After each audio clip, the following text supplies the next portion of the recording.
parents are very confused on how to track their children's progress at school, whether it's at primary, whether it's at secondary, whether it's Key Stage 3, Key Stage 4, and even at A-levels. We'd like to give you a little bit of advice on the type of questions that you can ask so you can fully understand how your child is doing at school. I'm Katie Craze.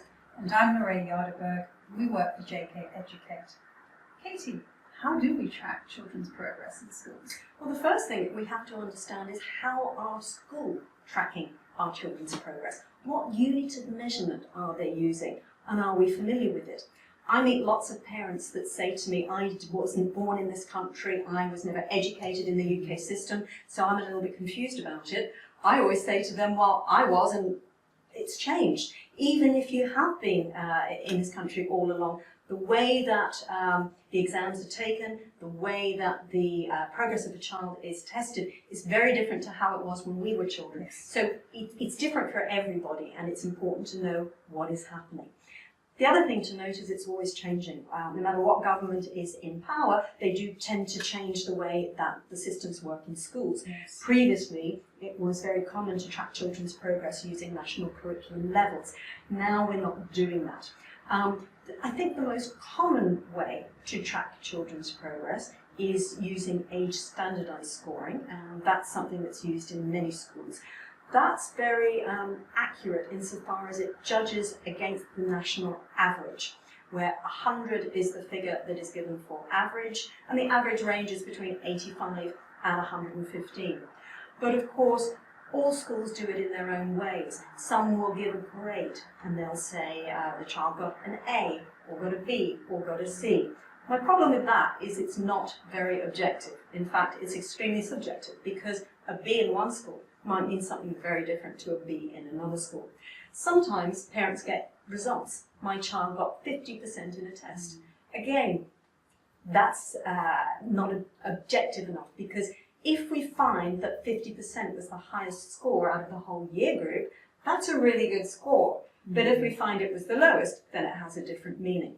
So age standardized are very good because it pitches you against your competitors, those that are your age, your child's age, doing the same thing. The other useful measure is using terminology like significantly above national expectation, in line with, and below. Again, that will put your child's scores in context, because the question you need to ask is, how are they doing compared to others nationally? And who do you ask, Katie? Who do you ask? You should absolutely ask your class teacher in the first instance. They're the people to ask, but not at parents' evening. I was going to say, when do you ask that question? I mean, how do you do it? Do you make an appointment at school? When you start at a new year, you tend to have a meet the teacher evening. You then have, usually in the first term and then in the second term, a parents' evening.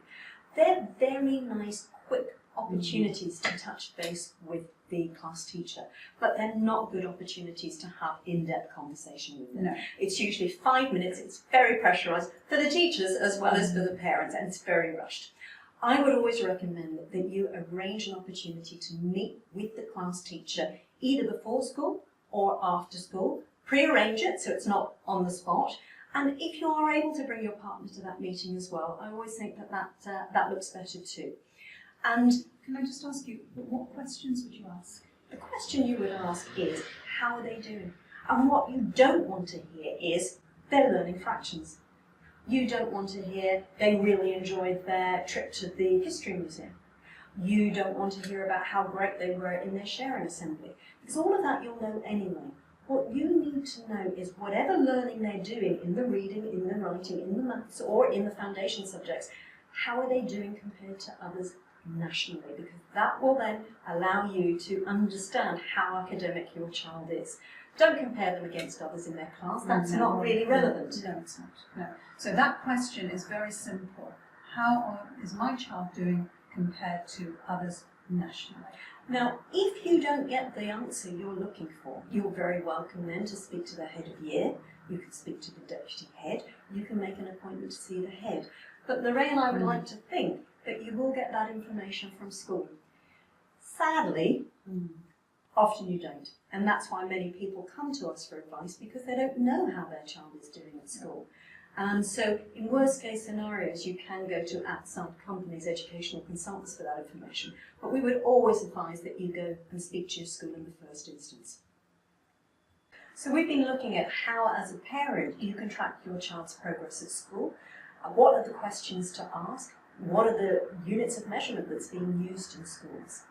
I hope that you found this talk helpful.